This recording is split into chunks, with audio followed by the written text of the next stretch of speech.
نحمدہ و نصلی علی رسول الکریم اما بعد فاعوذ باللہ من الشیطان الرجیم بسم اللہ الرحمن الرحیم شہر رمضان الذی انزل فیہ القرآن ھدی للناس وبینات من الھدی والفرقان فمن شہد منکم الشہر فلیصم ومن کان مریضا او علی سفر فعدۃ من ایام اخر یرید اللہ بکم اليسر ولا یرید بکم العسر ولتکملوا العدۃ ولتکبروا اللہ علی ما ھداکم ولعلکم تشکرون۔ یہ رمضان کا مہینہ ہے جس میں قرآن پاک اتارا گیا۔ یہ قرآن ہدایت ہے پوری دنیا کے لیے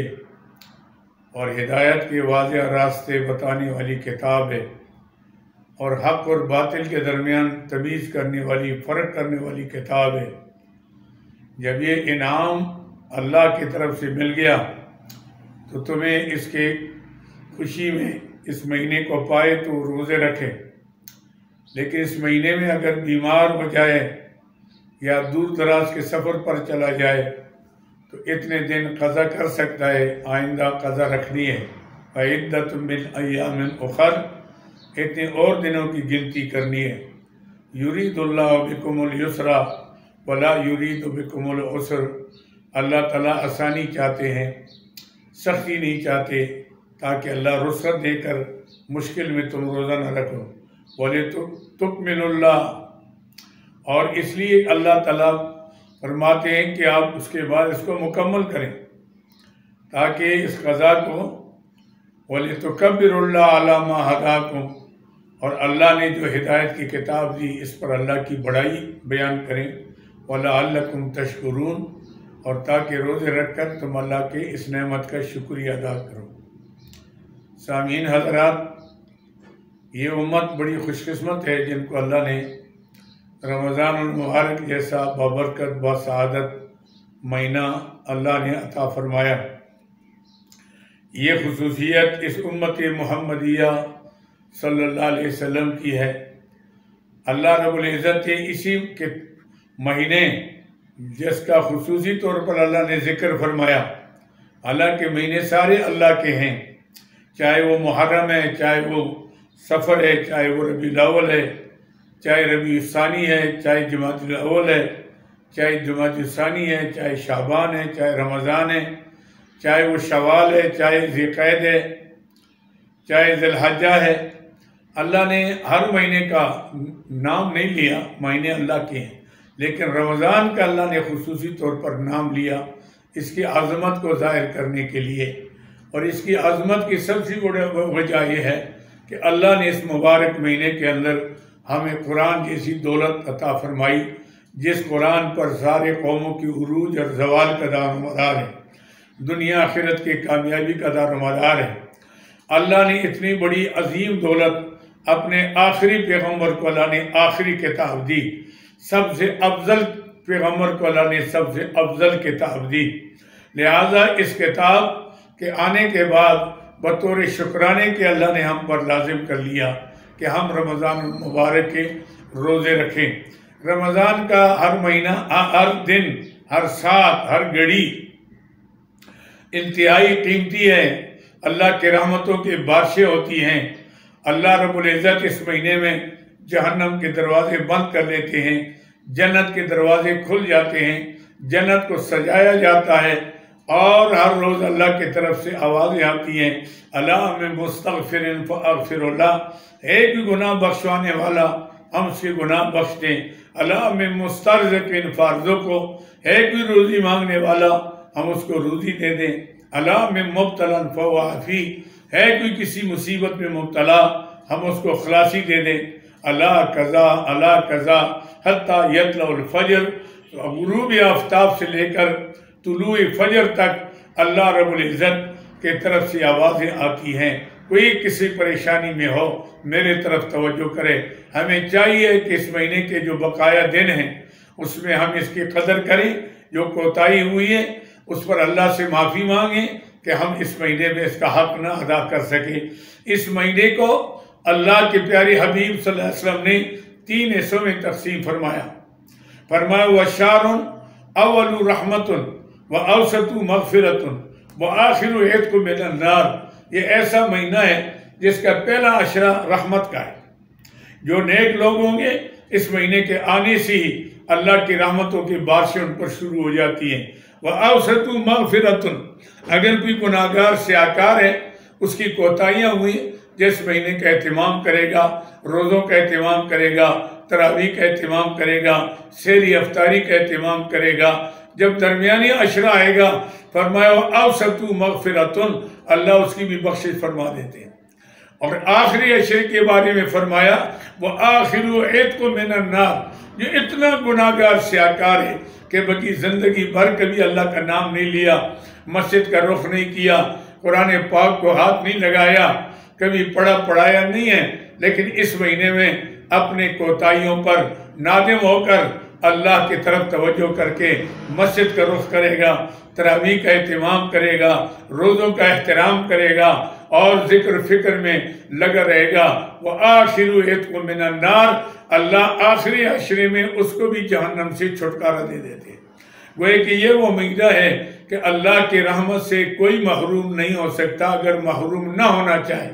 ہاں، خود اگر محروم ہوتا ہے کہ اس مہینے میں بھی وہ روزے نہیں رکھتا، وہ تراویح کا اہتمام نہیں کرتا، وہ رمضان کا احترام نہیں کرتا، یہ اس کی اپنی کوتاہی ہے، اس کی اپنی بدقسمتی ہے، ورنہ اللہ کی طرف سے تو ہم تو مائل بکرم ہیں، کوئی سائل ہی نہیں، راہ دکھلائیں کسے راہ روی منزل ہی نہیں، ہم تو دینے کے لیے تیار ہیں، کوئی لینے کے لیے تیار ہو جائے۔ اللہ کی طرف سے ہر وقت آوازیں آتی ہیں،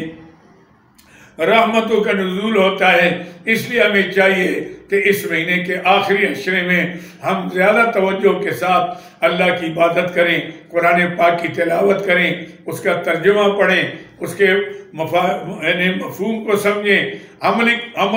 عملی جامہ پہنانے کے لیے کوشش کریں کہ ہماری زندگی میں اللہ کے قرآن کا نظام آ جائے، اللہ کے قرآن کے احکام آ جائیں، کیونکہ اللہ کا آخری پیغام آخری پیغمبر صلی اللہ علیہ وسلم پر ہے، اس کے بعد وہی نہیں تو نہیں آنا، ہم نے ہدایت اسی قرآن سے حاصل کرنی ہے، اور یہی ہماری دنیا آخرت کے کامیابی کا ضامن ہے۔ اس لیے ہمیں چاہیے اس کا اہتمام کریں، روزوں کا بھی اہتمام کریں، تراویح کا اہتمام کریں، غریبوں مسکینوں کو ہم افطاری کرائیں، سحری کرائیں۔ اللہ کے پیارے حبیب نے فرمایا کہ جو آدمی کسی کو افطاری کرائے گا اللہ اس کو اتنا ہی اجر دیں گے جتنا روزے رکھنے والے کو اللہ دیں گے۔ ایک صحابی نے عرض کیا حضور اگر کوئی غریب آدمی ہے پورا کھانا نہیں کھلا سکتا، فرمایا جس نے کھجور کا دانہ دے دیا یا اس نے شربت کا گلاس دے دیا اللہ اس کو بھی اتنا اجر عطا فرمائیں گے۔ یہ رحمتوں والا برکتوں والا مہینہ ہے، پتہ نہیں زندگی میں آئندہ یہ موقع آئے یا نہ آئے۔ اللہ کے پیارے حبیب صلی اللہ علیہ وسلم نے اس میں 4 کام جو ہیں وہ ارشاد فرمائے، 2 کرنے کے ہیں، 2 مانگنے کے ہیں۔ کرنے کے کیا ہیں؟ فرمائے کثرت سے چلتے پھرتے اٹھتے بیٹھتے سوتے جاگتے پڑھے لا الہ الا اللہ، لا الہ الا اللہ۔ اور دوسرا جو وظیفہ بتایا وہ استغفار کا، استغفر اللہ ربی من کل ذنب واتوب الیہ، یا استغفر اللہ الذی لا الہ الا هو الحی القیوم واتوب الیہ۔ اور 2 چیزیں جو مانگنے کی ہیں کہ اللہ سے جنت مانگو اور جہنم سے پناہ مانگو۔ انشاءاللہ جو آدمی اس میں توجہ کرے گا اللہ یقیناً اس کو اپنے نعمتوں سے مالا مال فرما دیں گے۔ یہ ہمارے کام کے ہیں، اور اس کے جب اختتام پر آتا ہے اللہ نے روزے جیسے عظیم فریضے کی ادائیگی کی توفیق عطا فرمائی، اگر اس میں کوئی کوتاہی کوئی کمزوری ہوئی، ہم سے کوئی غیبت ہو گئی، کوئی چغلی ہو گئی، کوئی اور کمزوری ہو گئی، اس کا کفارہ پھر فطرانے کی شکل میں ہے، کیونکہ فطرانہ جو ہے یہ تطہیر ہے، روزے کے لیے پاکیزگی ہے۔ اس لیے ہر آدمی اپنے طرف سے، اپنے بچوں کے طرف سے، بیوی کے طرف سے، آپ جتنے اس کے ماتحت ہیں ان کے طرف سے وہ 2 آدمیوں کا کھانا یعنی 2 سیر گیہوں، یا آج کل جو قیمت لگی ہے 125 روپیہ، وہ غریبوں مسکینوں کو وہ اب بھی دے سکتا ہے، عید سے پہلے پہلے اس کی ادائیگی کریں۔ اگر رمضان کے مہینے کے اندر کر دے گا تاکہ کوئی غریب مسکین اپنے لیے کپڑے بنا لے، عیدی تیار کر لے، اپنے لیے مشکل اس کی آسان ہو جائے، تو آپ پہلے بھی دے سکتے ہیں، لیکن عید کے ادائیگی سے، نماز سے پہلے پہلے آپ اس کو ادا کریں۔ اللہ نے ہمیں بہت اچھا موقع دیا ہے۔ اللہ کے پیارے حبیب صلی اللہ علیہ وسلم ایک دفعہ ممبر پر تشریف لائے، پوڑی پر قدم مبارک رکھا، ہر پوڑی پر فرمایا آمین آمین آمین۔ صحابہ کرام بڑے حیران تھے کہ آج حضور تو کیا انداز اختیار کیا، ایسے کبھی نہیں اختیار کیا۔ جب فارغ ہو گئے صحابہ نے پوچھا اللہ کے پیارے حبیب آج تو نیا انداز دیکھا، نئی بات دیکھی۔ فرمایا پہلی پوڑی پر قدم رکھا، جبرائیل امین نے عرض کی اللہ کے پیارے حبیب آپ کے امت میں جس کے والدین بوڑھے ہوں اور خدمت کی ضرورت ہو، اولاد جوان ہے، تندرست ہے، والدین کی خدمت کر کر کے جنت کا ٹکٹ نہ خریدیں، اس اولاد سے بڑی بدبخت اولاد کوئی نہیں، جس پر حضور نے آمین فرمایا۔ دوسری پوڑی پر قدم مبارک رکھا، جبرائیل امین نے عرض کیا اللہ رب العزت فرماتے ہیں جو آپ کا یا حبیب آپ کا نام و نامی اسم گرامی سن کر بھی کوئی درود نہیں پڑے گا، اس سے بھی بڑا کوئی نہیں بدبخت، میں نے اس پر آمین فرمایا۔ تیسری پوڑی پر قدم مبارک کر فرمایا میرے حبیب آپ کی امت میں جس پر رمضان المبارک کا مہینہ گزر جائے، پورا مہینہ، اور اس مہینے میں بھی وہ سارے گناہ معاف نہ کرائے، اللہ سے گڑ گڑا کر رو کر استغفار کرتے ہوئے دعا مانگتے ہوئے، اس سے بھی بڑا بدبخت کوئی نہیں، حضور نے اس پر بھی آمین فرمایا۔ یہ تینوں باتیں قابل غور ہیں، قابل توجہ ہیں۔ والدین کا حق اللہ نے ماں باپ کے بعد، اللہ نے اپنے حق کے بعد ماں باپ کا حق رکھا ہے، اس لیے اس کا احترام فرمایا۔ جنت جو ہے ماں باپ کے قدموں کے نیچے ہے، اور فرمایا باپ جو ہے یہ جنت کا مین دروازہ ہے، اس لیے ماں باپ کی خدمت جیسے نیکی وہ ارادے کر لے کہ میں نے زندگی میں، کیونکہ سب مل جاتے ہیں، اولاد بھی مل جاتی ہے، بیوی بھی مل جاتی ہے، ماں باپ نہیں ملتے، پھر اس لیے ان کی خدمت کریں، ان کو ضرورت پوری کریں، مالی تعاون کریں، جانی تعاون کریں۔ اسی طرح کو ہو سکے کثرت سے اللہ کے پیارے حبیب صلی اللہ علیہ وسلم پر درود پاک پڑھیں۔ درود وہ وظیفہ ہے کہ جو ایک دفعہ پڑھنے سے 40 انعامات ملتے ہیں، اللہ 10 گناہ معاف فرماتے ہیں، 10 درجے بلند فرماتے ہیں، 10 نیکیاں اس کے عمل نامے میں لکھتے ہیں، اور 10 دفعہ اللہ خود رحمت بھیجتا ہے اس شخص پر جس نے دو جہان کے سردار حضرت محمد رسول اللہ صلی اللہ علیہ وسلم پر ایک مرتبہ درود پاک پڑھا ہو۔ اللہ کی بڑی نعمت، حضور نے فرمایا قیامت کے دن سب سے زیادہ قریب میرا وہ شخص ہوگا جو سب سے زیادہ میرے اوپر درود پڑھتا ہے۔ اس لیے یہ وظیفہ ہے، آپ درود پاک کی بھی کثرت کریں، اور ساتھ ساتھ تیسری بات جو فرمائی کہ جس پر رمضان کا مہینہ گزر جائے اللہ نے جنت کے دروازے کھولے ہیں، فرشتوں کی طرف سے آوازیں آتی ہیں، ایک نیکی ایک فرض 70 فرضوں کے برابر ہوتا ہے، ہر نیکی کئی گنا بڑھتی ہے، لاکھوں میں تبدیل ہوتی ہے۔ اس مہینے میں بھی آدمی اللہ کی طرف توجہ نہ کرے اور اس مہینے کا احترام نہ کرے، اس میں روزے نہ رکھے اور سحریوں افطاریوں کا اور اس کا تراویح کا اہتمام نہ کرے تو یقیناً بدبخت آدمی ہے۔ اس لیے یہ مہینہ، یہ آخری عشرہ، یہ بخشش کا عشرہ ہے، جہنم سے چھٹکارے کا عشرہ ہے۔ ہر آدمی کو چاہیے کہ وہ جنت کا ٹکٹ لے لے اللہ سے، یہ چند دن تو باقی ہیں۔ اس کے اندر ایک رات ہے جس کو لیلہ قدر کہتے ہیں، قرآن پاک کہتے ہیں لیلۃ القدر خیر من الف شہر، ایک رات ہے لیکن 1000 مہینوں سے بہتر، 1000 مہینوں سے بہتر۔ 1000 مہینے بنتے 83 سال 4 ماہ،